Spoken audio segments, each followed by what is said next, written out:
तो हेलो दोस्तों, कैसे हो? देख सकते हो हम लोग अभी का आ गए अपना ड्यूटी पर से। और हमारे भैया अभी का जो है प्याज काटे हैं। प्याज ने रुला डाला। लकी का लग सकते हो हम लोग का चावल पक रहा है।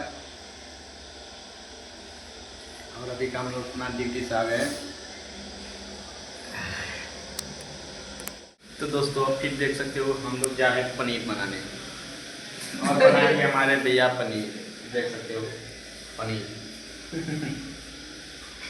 और भैया जो है पनीर बनाएंगे बहुत अच्छा। ये बोलते हैं कि मरचा को एक ठो डालो, दो नहीं, ये मरचा खा नहीं पाते। तो दोस्तों अब देख सकते हो पनीर जो है छना रहा है हम लोग का। देख सकते हो लक्षणधारी भैया बना रहे हैं ताव से। चढ़ी ना पहले गमछा ना लगे हुआ का हो